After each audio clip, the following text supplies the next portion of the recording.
Hey, you thought I was done, right? You thought you wouldn't see me again, right? No, I am back. I am back. I am Diego, and I am back to give you some more Sex in the City, which is what you want. I know it. I know I can read you like a book. Sex in the City, yes, it's me again, Diego. I have watched every single episode of Sex in the City, and I watched both movies, and I watched that piece of shit show and Just Like Crap.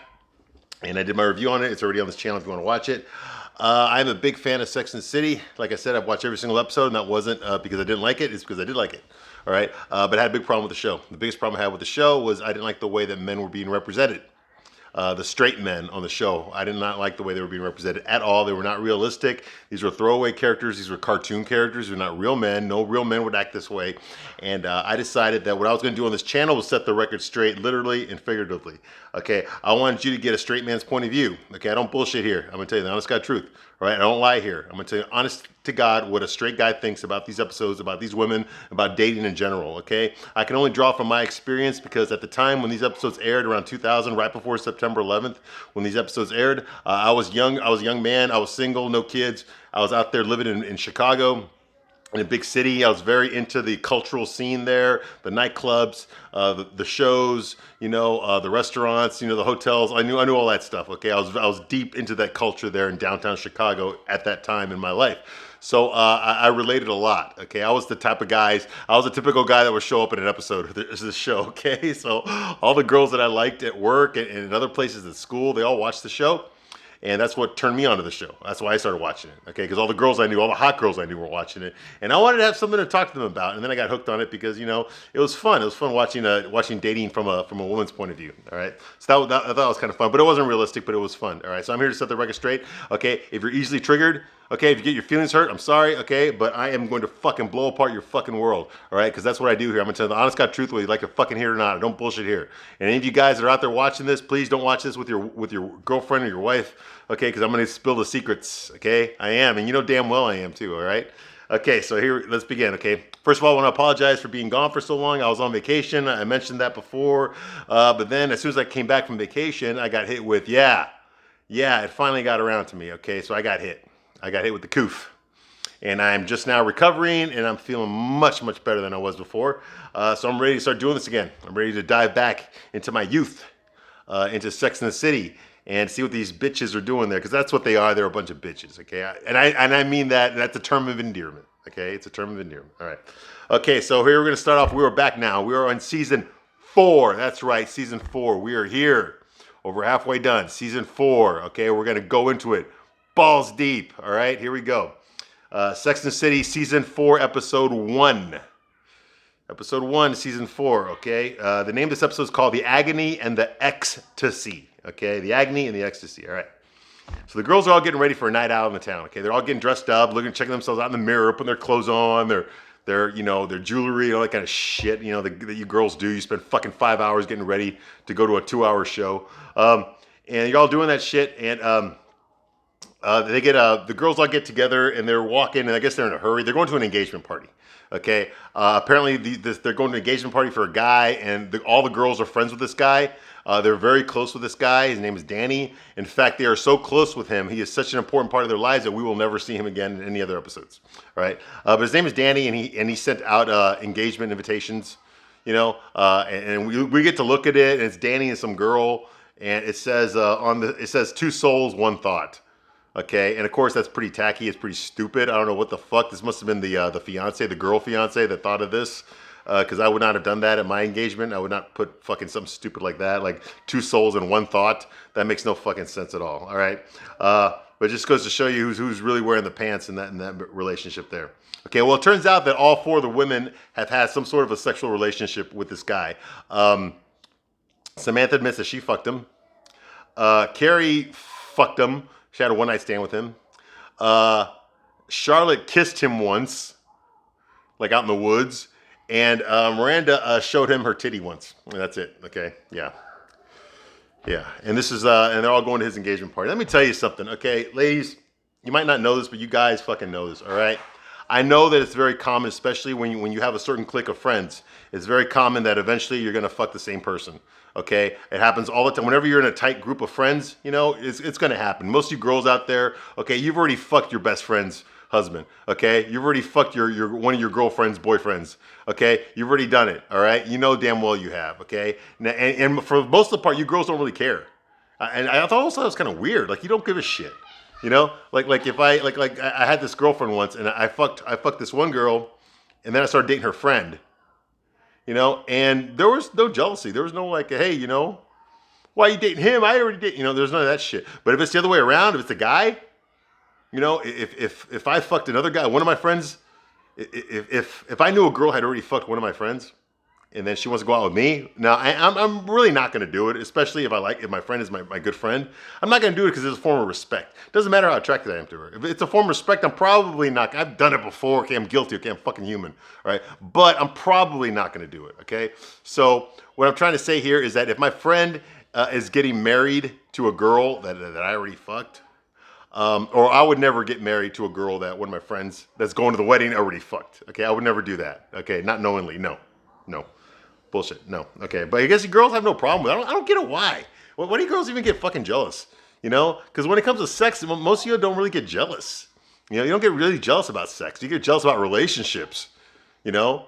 Like if I dated you and then we split up for whatever reason and then I started dating your best friend, you don't care if I'm fucking her. You care if I'm in love with her and if she's in love with me. That's when you're like, oh, what? How did that happen? You know? But if we're fucking, it's like, oh yeah, I fucked him too. You know, it's like, what the fuck? I don't know, just something I noticed. And I know I'm not talking about every single woman out there. I'm not talking about every single one of you out there. I'm just saying it's something I noticed. Girls don't get nearly as upset about that stuff, about the sex. They get upset more about the relationships. You know, they don't care if you fucked. They care more about like, well, how long were you dating each other? Did y'all get serious? Did y'all, you know, that kind of shit. You know, where'd you guys go on vacation? You know, that kind of shit. It's like, you know, whereas the guys we're different. We're like, did you fuck her? Huh? You fucked her? Okay, thank you. That's all I need to know. You know, that kind of thing. You know, it's I don't know why it's that way. I'm just pointing it out. It's the truth. Straight man's point of view. All right, so here we go. So anyway, so they go to the thing. They go to the engagement party, and Danny does not remember some of these girls. He doesn't remember Miranda's name. You know, so Miranda's all pissed off. Blah, blah, blah. Samantha meets a guy named Phil. And he's like a total asshole, and we never see him again, so I don't know why I mentioned him. Women notice that Charlotte has a band around her finger. Charlotte has her wedding ring on, even though her husband's not there. So some woman asks her, hey, where's your husband? And she goes into a big, long speech about what happened, okay, about season 3. Okay, now she's doing it in the show for this lady, but she's doing it for us, the audience. You know, if you haven't seen season 3, it hasn't aired in a while. Okay, so she's basically catching us up on what's going on with her. Okay, she married this guy, Trey, played by Kyle MacLachlan. He's got a limp dick. He's a doctor. He comes from a very rich family, but he's a fucking idiot. He says alrighty then all the time, and he's got a limp fucking dick. He can't get it up. So they've never had sex. Oh, well, they had sex once. We find out in this episode they actually did have sex in the last episode of last season, even though they had their fucking clothes on. Yeah. So anyway, so she's separated from her. She moved back into her own apartment, and she's explained to this woman who didn't fucking ask for this shit about her husband can't get it up and how they fucking, you know, had a terrible marriage and now they're trying to talk to each other again and blah blah. But they're separated, not legally, but you know, and just, you know, just getting caught up on everything that's going on with her and Trey. Okay, Mr. Limp Dick Trey. But apparently he's not limp anymore. Now that she moved out, she's not limp anymore. But she doesn't know how to deal with it. She doesn't know whether they're going to get back together or not, or blah, blah, blah. Because you can't really have a girl on this show. I mean, if the women on these shows get married, you know, you really have no show. Okay, the show's done. Okay, if they seriously got married. If it's a joke marriage like this is, and yeah, of course the show's going to go on. Okay, but think about it. If all these women settled down and got married, there's no more Sex in the City. Okay, there's no more Sex in the City. Until they die, right? Right, Samantha Irby? Michael Patrick King? When they die, when their spouses die, then you can do something, right? Yeah, of course. All right, so, yeah, so she tells the other girls, don't talk to Charlotte, okay? Miranda makes jokes about no one in her life. Okay, so the girls are all feel like they're being judged by these other women. All the women that are married, so they're all, of course, they're asking the questions that they always ask these fucking snooty, rich, Upper East Side New York parties. Okay, oh, yeah, well, when are you gonna get married? You know. Have you found a husband yet? Are you looking at anything? You know, that kind of shit, you know? And what Miranda's decided to do in these situations, when people start asking her if she's got a boyfriend, if she's engaged, if she's married, she just starts making jokes about how she always dates the wrong guy. You know, hey, no, the only guys I've been dating are not important, you know? And if ever an important guy shows up, then I tell him, nope, can't deal with you. No, it's gotta be an unimportant guy. You know, that kind of thing. She makes the jokes about it. And Carrie sees this, because she's in the middle of it too, and she kind of like pissed off. Like why would Miranda make jokes about something like that? You know, it's because it's not funny. You know, but Miranda's making jokes out of it, okay? And so she questions her about it, you know, when they leave. You know, this is a judgment party, you know, and Carrie's like, I thought it was a cocktail party. He said, why are you saying all that stuff? Like, why are you making jokes about, like, being lonely and being jokes about not dating anybody, not being in a meaningful relationship? And she's like, well, you know, these people are judgmental. You know, at our age, you know, they expect us to be married and already have kids and all that shit, you know. And so that's her way of dealing with it, rather than, you know, admit that, hey, well, I can't find the right guy and I'm lonely and fucking it sucks and blah, blah, blah. You know, and at my age, and, you know, I'm getting old. And, you know, instead of doing that, she just makes jokes about why she can't find the right guy. You know, and like I said, Carrie was upset. And Carrie's like, you know, we are the only single people anywhere. Miranda's like, you know, society says that single people our age are pathetic. Single people our age are pathetic. That's what society says about us. Okay, because, you know, Miranda cares what society says. Okay, and you're she's like, and so I'd rather than deal with that, rather than, you know, admit that I'm pathetic, I'd rather just make them laugh. You know, which I guess it's a way of coping. It is, you know, but I mean, Miranda's got a lot more problems than just being single. In fact, I'm glad she's single. She don't need to be with anybody until she fucking loosens up that fucking tight ass of hers, that big fat tight ass of hers. All right, so Charlotte visits Trey. Because she was thinking about him a lot at the party, so she bangs on his door. She pulls a Carrie. She bangs on his door like at 4 in the morning, 3 in the morning. You know, wakes him up. You know, what's going on? What? You know, and she's like, "What are we gonna do?" She's like, "You know, we only had sex that one fucking time."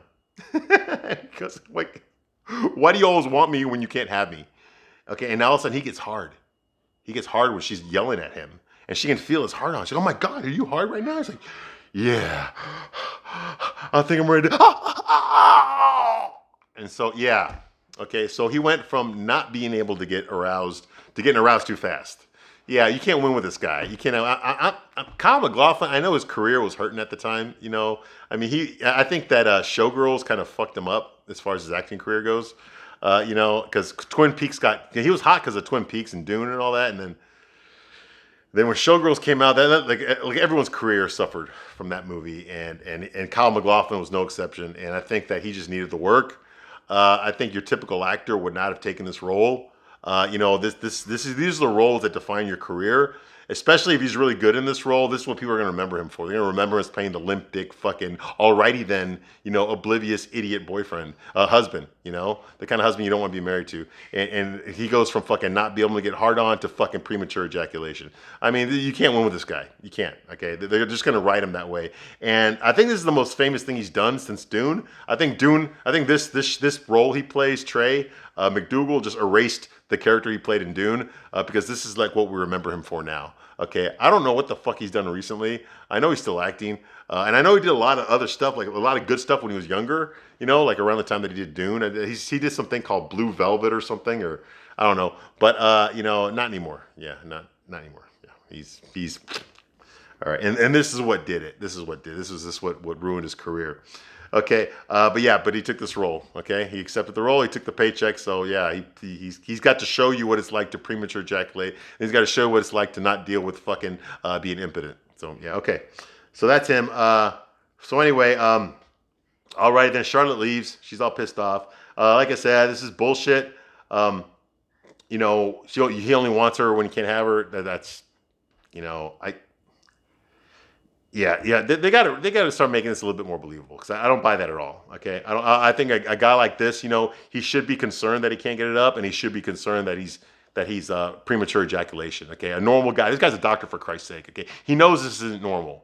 Okay, it's not normal for his dick to act this way. Okay, but he does nothing about it. He doesn't acknowledge it. He doesn't want to talk about it. He doesn't want to, you know, and that's his character trait. Is he just acts like it's not a real thing, that there's nothing wrong when there clearly something is. You know, because that's all Charlotte wants to talk about. Okay, So moving right along, Carrie receives a singles dating application. She gets a little ad in the mail for an application for a singles, a dating service. So she talks about it to the girls during lunch. And they talk about the concepts of soulmates. And Samantha says soulmates are unattainable. It sets you up to fail. Charlotte wants to keep looking for her soulmate. Okay, because she's already fucking in her mind, she's already gotten rid of Trey. Like, oh, fuck this guy. I married this guy. It was wrong. Blah, blah, And Miranda fills out Carrie's dating application for her. She fills it out for her because, she's turning 35, And that brings us to the topic of this episode, which is the thesis episode, which is soulmates are reality or are they torture devices? Soulmates. Reality or torture? Personally, there's no such thing as a fucking soulmate. I read a study many, many years ago, a social studies study that they did.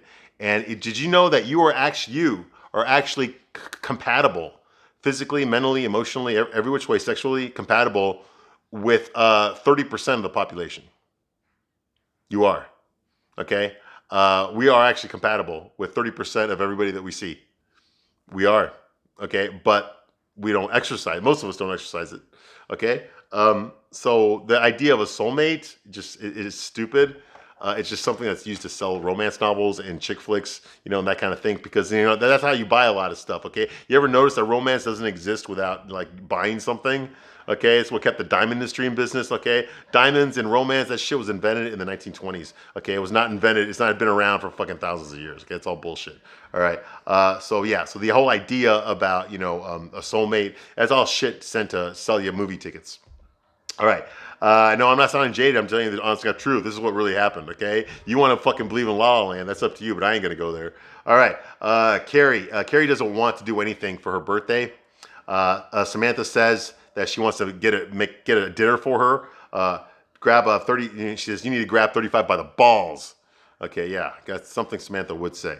Okay, Samantha says should I invite Big? And of course Samantha. Samantha asked Carrie, should I invite Big? Okay, and because I guess they're friends. They decided at the end of last season that they'd just be friends.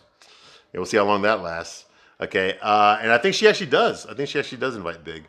Because they're going to try to do the whole platonic thing now with her and Big, and we'll see how that lasts. One thing I want to point out about Samantha here, what I really don't like about this show, one of the reasons that I didn't like the writing on the show, the reason you can tell it's gay guys and feminists writing these episodes, is because Samantha says stupid shit like, you gotta grab life by the balls. So she implies that grabbing by the balls means acting strong, which is basically acting like a man, okay? When a man, he says you gotta grab life by the balls, it's basically a guy grabbing himself by the balls, okay? It's being a man. This is a masculine thing to say, okay? So instead of her saying grab life by the ovaries, okay, she says grab life by the balls, basically the testicles, okay? Which only men possess testicles, okay? Yes, only men, biological men possess testicles, men. All right, and so it's a masculine term to show strength, to show confidence. Okay, so Samantha has no problem saying shit like this all the time. Okay, to denote strength, that she's a strong woman, so she uses male aphorisms. Okay, like that, like grab life by the balls. Show them how big your cock is.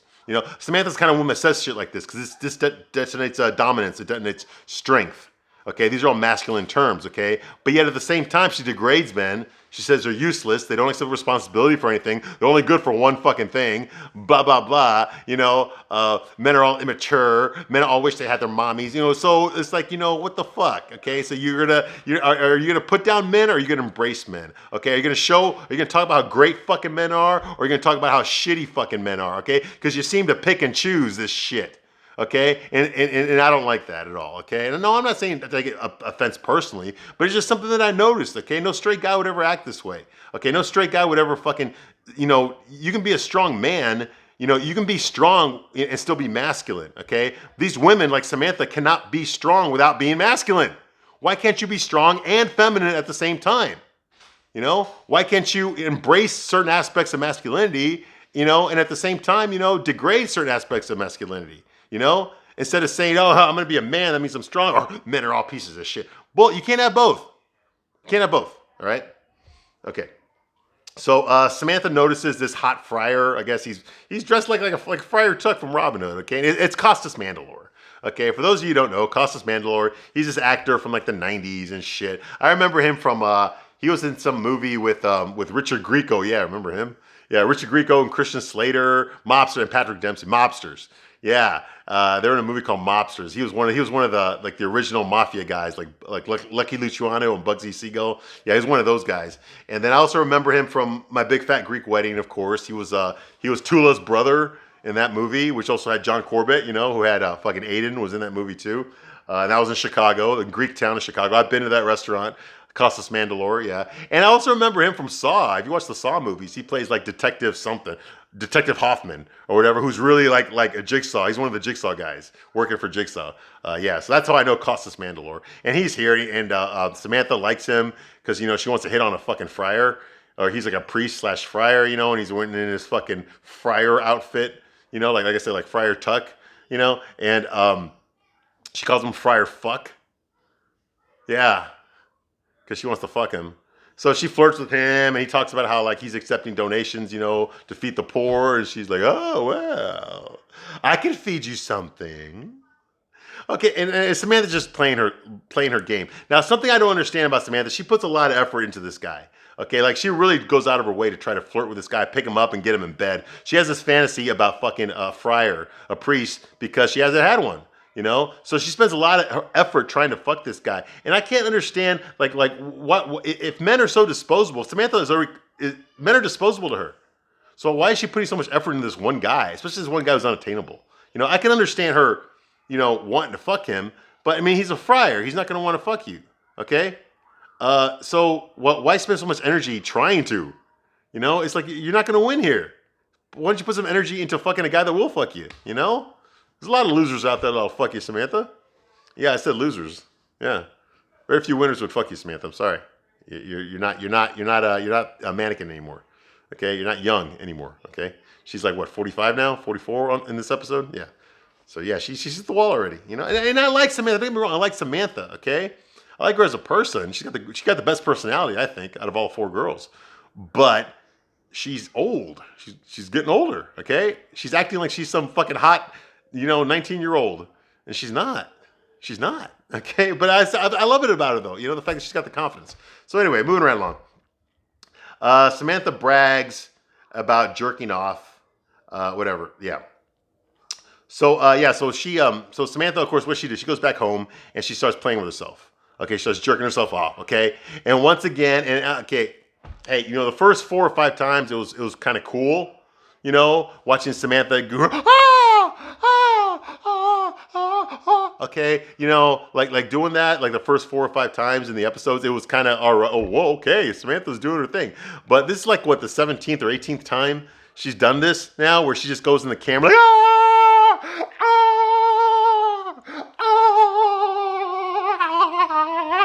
I mean, for like 2 minutes. I mean, come on, man. It's old now. Okay, we've seen her do it already.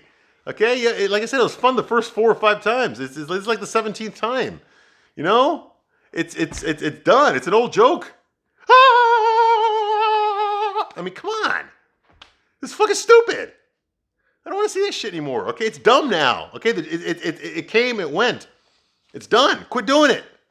It's not funny anymore. Give it like 2 or 3 years and then do it again. Okay, then we'll think it's interesting again. Okay, but right now the nuance is gone.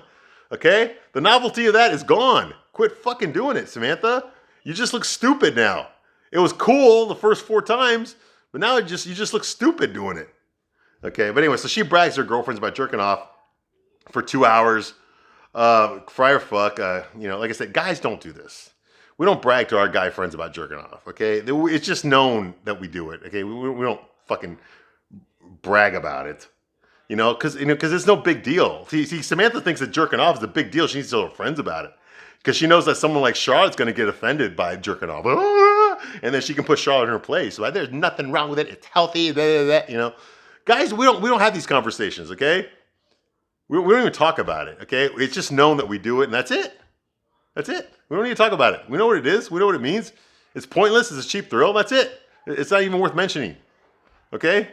But yeah, with Samantha jerking off that's a whole fucking storyline right there. That's a whole conversation right there. That's a whole lecture, because that's what Samantha does. She gives sex advice lectures. because she's the expert. She invented sex. She's the expert on it. Okay, so that's going on here. Carrie, she wants him, but she can't have him.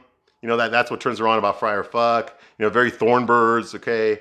Samantha's like, it's a fantasy, it's imagination, it's fun, and it's healthy. Jerking off about fucking a friar, a priest is healthy, okay? And the girls admit that they all jerk off to, except, who do you jerk off to? And Miranda and Carrie admit they both jerk off to Russell Crowe. Now, hey, we're talking about fucking gladiator Russell Crowe, okay? We're not talking about fucking Russell Crowe right now, okay? Fat fucking bearded fucking Russell Crowe.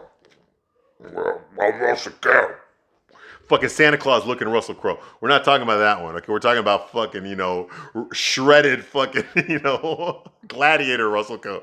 Because that was a popular movie back then, really Sky. It was a great movie. I love Gladiator. That's a great movie. Yeah, we're talking about that one. That Russell Crowe. Virtuosity Russell Crowe. Quick and the Dead Russell Crowe. Not fat fuck Russell Crowe, who had a fucking mental collapse. Remember that? Did you see that movie that came out last year where he fucking went on a killing spree? Yeah, that fucker is fucking scary as fuck. Anyway, okay, so that Russell Crowe. Okay, so Miranda says, like, what did we do about Russell Crowe? What do we do before Russell Crowe? Who do we jerk off to before Russell Crowe? And the girls all said, George Clooney. Yeah, George Clooney. Okay, fucking yeah, Mr. ER. There's another fucking guy. I swear you girls, man. Some of these guys you pick, man. And I think George Clooney's cool. He's a smart guy. He's made some good movies. Made some shitty movies, too. I mean, yeah, for every Syriana he fucking made, Batman and Robin. Okay, so he's not all that. Okay, I remember George Clooney from fucking Facts of Life. Remember that? He played George on Facts of Life. Yeah, he was on Facts of Life. George Clooney. The Cloonster, absolutely. And one thing I think about George Clooney, is the way he talks. George Clooney's always like, and so that is why we will operate on this particular penis. It's like he enunciates all the fucking syllables, dude. I always found that was kind of like, ugh. Like people don't really talk that way. George Clooney talks that way. But anyway, that's neither here nor there. Okay, moving around along. Miranda says, like, hey, I once jerked off to a busboy that was rude to me once. And the girls are all just like, okay, once again, Miranda fucking says fucking stupid shit. It's just crickets. Like there's no rebuttal for that. Okay, Carrie calls Big, tells her it's my birthday, invites him to her birthday dinner that she's having at this restaurant that Miranda's doing for her at this restaurant. Miranda runs into some Sybil Shepherd look. I swear to God, I know this woman's not Sybil Shepherd, but she looks like Sybil Shepherd. Okay, but Miranda runs into this woman, and they start talking. She looks just like Sybil Shepherd, and they start talking about marriage and shit. Okay, and Miranda says like, okay, you've been married, because she's talking about how she just came back from her honeymoon and blah blah. They've been married for 4 years, and Miranda says like, well, so you have any kids yet? And then all of a sudden, this woman starts talking, making jokes about not having kids. Like, oh yeah, what, I can't do that. If I do that, like my floor is gonna be messed up. Come on. How expensive it is to clean up a floor. Like she just started making jokes about that, avoiding the topic of having a kid. And then Miranda realized, oh my God, like I'm not the only one that makes up bullshit. Here Miranda is feeling bad because she's single at 35, not been married, never been married, and no prospects in line right now. And and so she makes jokes about it because she's embarrassed by it. Now here's this other woman who is married, been married for a while, but has no kids. And rather than talk about how it bothers her that she can't have kids or she hasn't had kids, she's making jokes about not having kids. So she's doing the same thing Miranda was doing, just with a different topic. Okay, so I thought that was kind of cool. So Miranda feels better about herself. Like, okay, well, I'm not the only one who does this. Everybody, so the grass is always greener. I can be jealous for this, but there's someone who's jealous of me. So, absolutely. And I've been saying that for a long time too. You don't be jealous of people. You don't know what they're going through, okay? The stuff that you have, okay, you don't realize what you have until it's gone, okay? The stuff that you have, okay, other people don't have, all right? You don't know what those things are. It's not for you to know. It's not for us to know, okay? You got to be happy with what you have and strive for more, okay? But don't be jealous of other people, okay? You have no idea what they're going through or what they're going to go through. Okay, that's not for you to decide. It's not for you to know. Okay. So anyway, that's what I believe. Samantha confesses to Friar Fuck. She goes to the church to go see him again.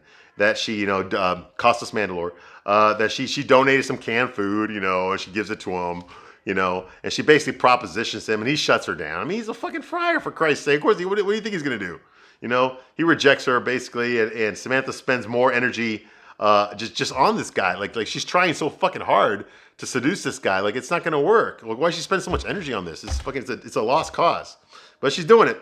All right. So anyway, he rejects her, and that's the last time we see Costas Mandalore. Okay, now Carrie shows up for her dinner party alone at the restaurant. She's the first one there. The table's already set up, but she's the first one there, so she sits there. The waiter wants to get her something to drink. She said, no, I'm going to wait. She waits for a long time. She waits for like half an hour. Nobody shows up. She can't even order the champagne. The only thing that does show up is the cake. The birthday cake shows up, and she's got to pay the person that delivered the cake. Her birthday cake, and there's nobody there. It's my party, and I'll cry if I want to. Absolutely. Nobody showed up for her birthday dinner. It's fucking sad. Now, for some reason, Carrie doesn't have a cell phone, because this is the kind of thing you do on a cell phone. Even though it's the year 2000, it's 2001 when this episode aired. I had a cell phone already, okay? I don't understand why Carrie Bradshaw did not have a cell phone, but she doesn't have a cell phone, so she can't really call anybody and find out what's taking them so long, or, if things got changed or whatever. If anybody canceled, she can't. So she's got to walk home with this fucking cake that she's bought with her own fucking money, her own birthday cake. Okay, and she walks out there. Of course, she's depressed, walking down the street. And she notices that there's another birthday party going on right behind her for a girl that just turned 25, and the girl goes like, "Oh my God, I'm 25. I'm so old." And Carrie's just like, because she's 35. Like I said, no one shows up. So it pays for her own birthday cake. Okay, and you know what? I gotta admit, man, I'm a human being. I felt for Carrie at that moment. I really did. I felt really bad. I've had some shitty birthdays myself, and I know what it's like. And I felt bad for her. I really did. I really wanted her, I wanted them to have, her friends to have some good explanation for why they didn't show up. Okay, because I would take that personally. I have taken it personally in the past, when stuff like that has happened.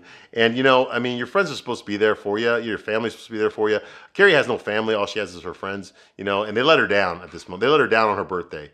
That's the one day where you kind of got to like give them some extra special treatment, some TLC, and they failed to do that. So yeah, I can understand Carrie being heartbroken, and that's one of the things I liked about the show. I like to see, Carrie suffers, but by seeing her suffer, I want to see her overcome it.